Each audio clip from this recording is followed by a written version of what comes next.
যে যত সত্যের পথে চলবে কলি তাকে ততই আঘাত করবে। প্রেম সে বলো। তার জন্য তুমি যদি সৎ পথে আছো তাহলে তোমার জীবনে কষ্ট আসবেই আসবে। আর তোমার জীবনে যদি কোনো কষ্ট নেই, কোনো সমস্যা নেই, 100% গ্যারেন্টেড তুমি সৎ পথে নেই। ক্লিয়ার একদম কথা। এটার মধ্যে কোনো প্রকারের কোনো সংশয় নেই। তুমি সৎ পথে আছো, তোমার জীবনে কষ্ট আসবেই আসবে, বাধা আসবেই আসবে, সমস্যা আসবেই আসবে।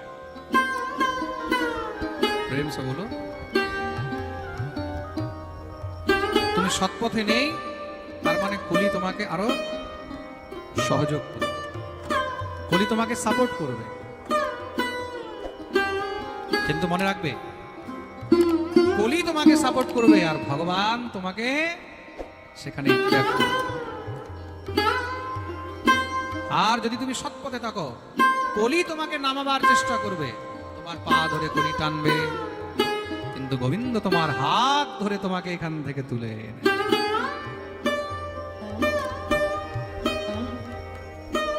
জীবনে যতই কষ্ট আসুক, যতই সমস্যা আসুক না কেন, কখনো গোবিন্দই চরণ ছাড়বে না, মানে সৎ পথ ছাড়বে।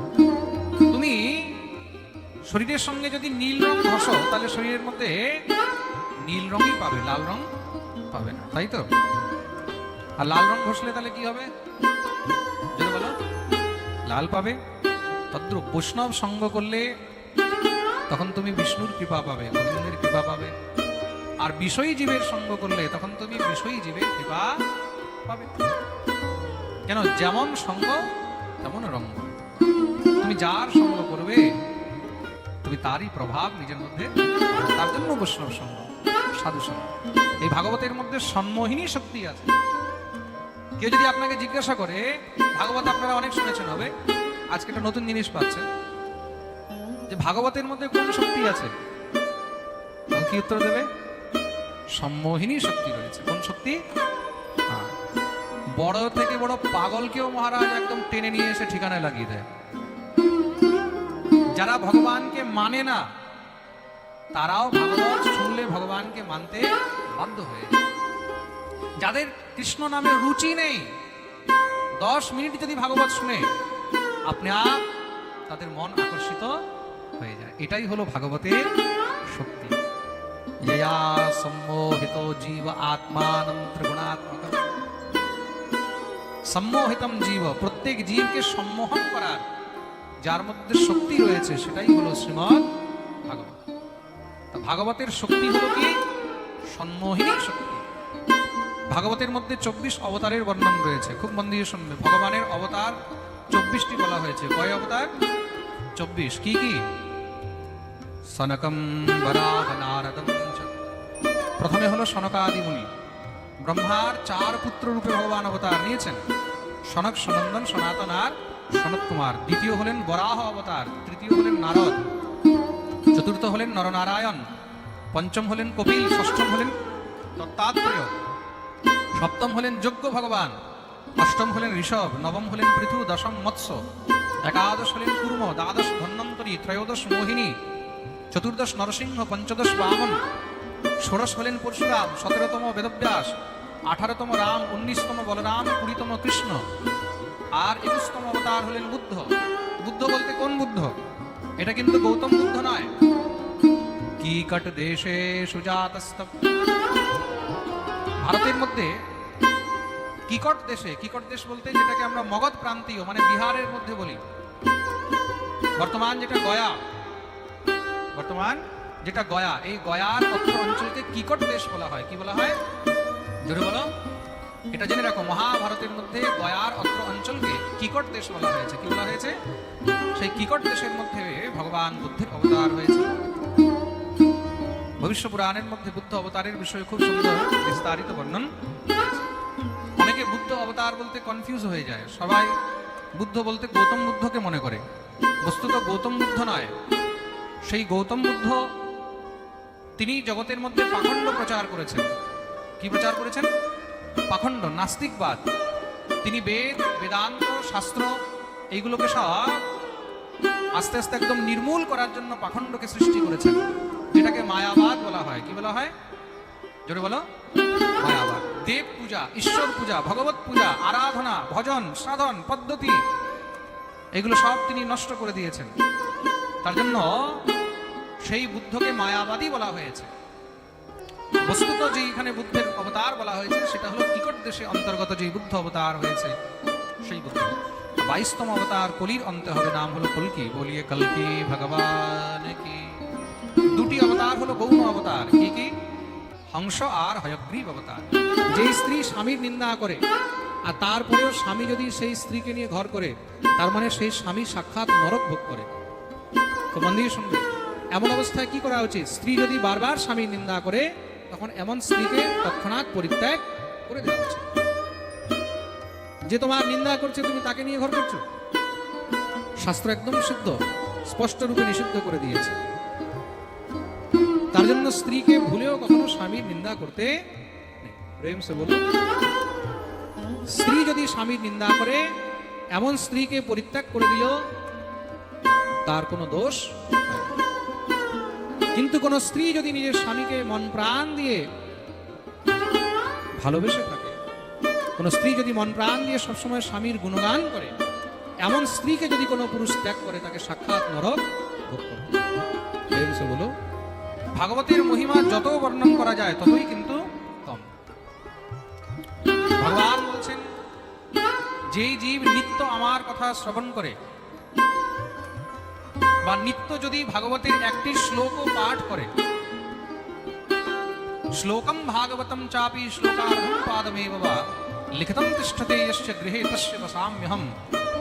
কেউ যদি নিত্য ভাগবত একটি শ্লোকও পাঠ করে, কালকে আমি পাঠে বলছিলাম না ভাগবতের শ্লোকের কতটা প্রভাব রয়েছে, কতটা মহিমা রয়েছে।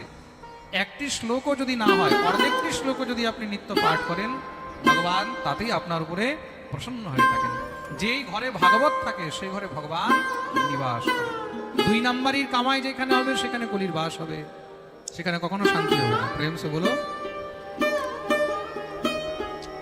খুব মন দিয়ে শুনবে। তার জন্য নিজের অর্থকে সবসময় শুদ্ধ করতে হয়, নিজের দেহকে শুদ্ধ রাখতে হয়, মনকে শুদ্ধ রাখতে হয়। দেহ কি দিয়ে শুদ্ধ হয়?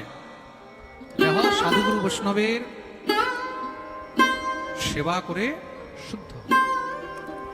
মন দিয়ে শুনবে, দেহ দেবতাদের সেবা করে শুদ্ধ হয়, ভগবানের সেবা করে শুদ্ধ হয়।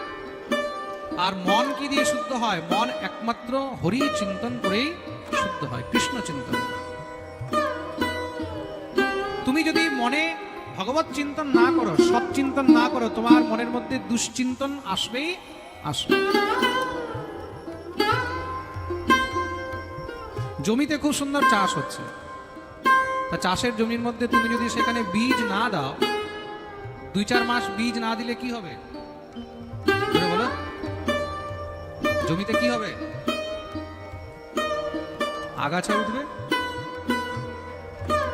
যেখানে খুব সুন্দর চাষ হচ্ছিল, সেখানে তুমি 2-4 মাস যদি বীজ না দাও, তাহলে কি হবে?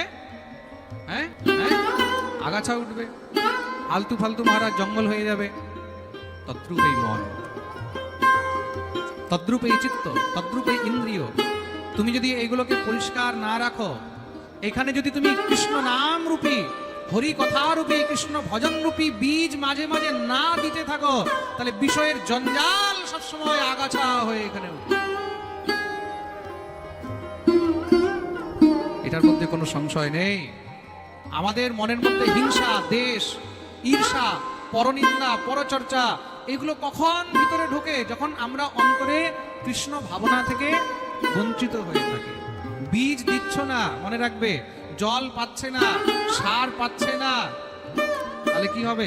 আগাছা বেড়ে যাবে, দুশ্চিন্তা বাড়বে, বিষয়ের চিন্তা বাড়বে, খারাপ চিন্তা বাড়বে। তার জন্য যদি এগুলো থেকে মুক্ত হতে চাও, সবসময় বীজ দিতে থাকো। মন শুদ্ধ থাকবে, চিত্ত শুদ্ধ থাকবে, ইন্দ্রিয় শুদ্ধ থাকবে। প্র্যাকটিক্যাল করে নিও। যতক্ষণ পাঠে বসে আছো ততক্ষণ দেখবে বিষয়ের একদম টেনশন নেই। ঠিক বলছি কিনা? ততক্ষণ দেখবে কোনো চিন্তা নেই, ততক্ষণ দেখবে কার সঙ্গে ঝগড়া করে এসেছো, কার সঙ্গে লড়াই করে এসেছো, কার সঙ্গে কথা কাটাকাটি হয়েছে, কার সঙ্গে ঈর্ষা, কার সঙ্গে হিংসা, দেখবে কিচ্ছু মনের মধ্যে থাকে না, থাকবে। আর যখনই এখান থেকে বেরিয়ে ঘরে যাবে আবার আগাছা উঠে যাবে, তাই তো?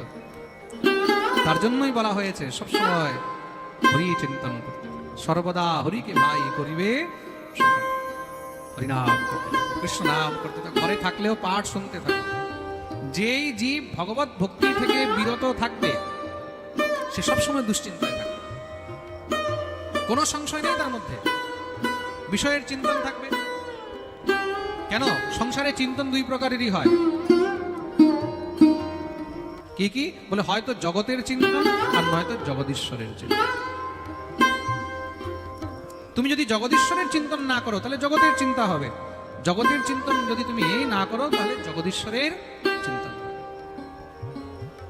দুটো একসঙ্গে থাকে না কিন্তু। যাহা কাম তাহা রাম নেহি, যাহা রাম তাহা নেহি কাম, तुलसी दो न रह सके हैं, रवि रजनी एक ठान, रवि रजनी एक ठान। जहां काम तहां राम नहीं, যেখানে কাম আছে সেখানে রাম নেই, যেখানে রাম আছে সেখানে কাম নেই। এক জায়গায় দুটো কখনো থাকতে পারে না। রামকে রাখবে কাম পালাবে, কামকে রাখবে রাম পালাবে। প্রেম সে বলো, আরে বলো না। একটা সাধারণ যদি আপনার কাছে ফিজিক্সের বই দেওয়া হয়, সাধারণ একটা ফিজিক্সের বইয়ের মধ্যে যা লেখা আছে সেগুলোই অত সহজে আমরা বুঝতে পারি না, পারবো? সংস্কৃতের যদি ব্যাকরণ আপনাদের সামনে রেখে দেওয়া হয়, অত সহজে সংস্কৃতের ব্যাকরণ আমরা বুঝতে পারি না। সৃষ্টির এইগুলো একটা ছোট ছোট আমি এক্সাম্পল দিচ্ছি। আমরা ঠিক মতন বিজ্ঞান বুঝতে পারি না, ঠিক মতন আমরা সংস্কৃত বুঝতে পারি না, ঠিক মতন আমরা বাংলাও জানি না। ঠিক মতন বাংলা জানি আমরা? হ্যাঁ, ঠিক মতন বাংলাও আমরা জানি না। আমরা যে কথা বলি সেই কথার মধ্যে কত পার্সেন্ট আমরা বাংলা বলি?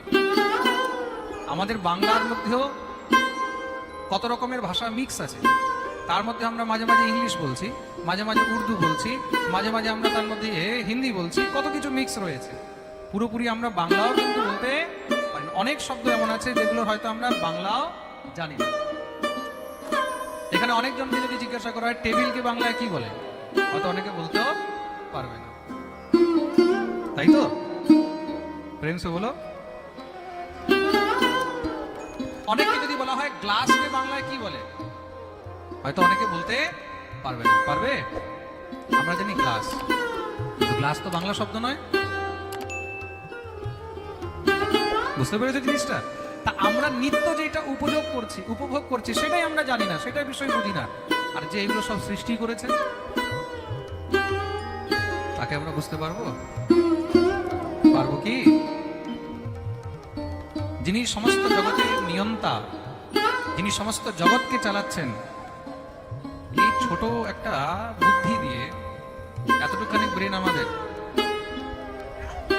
আর সে এত বিশাল ভগবানকে আমরা বোঝার চেষ্টা করছি, সম্ভব? কখনোই সম্ভব। তার জন্য ঈশ্বরকে অত সহজে বোঝা যায় না। কেন? আমাদের ক্যাপাসিটি নেই, আমাদের একটি সীমা আছে, আমাদের একটা বাউন্ডেশন আছে। আর ভগবান ঈশ্বর হলেন অসীমিত, ভগবান হলেন অসীমিত, তার কোনো সীমা নেই, তার কোনো বাউন্ডারি নেই। আমাদের চিন্তন শক্তি যেখানে শেষ হয় তার চিন্তন শক্তি সেখান থেকে শুরু হয়। ঈশ্বর পরমানন্দ সচ্চিদানন্দ বিগ্রহ অনাদিরাদি গোবিন্দ সর্বকারণকার। তার জন্য সেই ঈশ্বরকে শুধুমাত্র সত্যই বোঝা উচিত। তিনি হলেন সত্য, যেখানে সত্য আছে সেখানেই ভগবান আছে, সত্যই হলেন ভগবান। সত্যম পরম ধীমহি। বলিয়ে সত্য স্বরূপ ভগবান।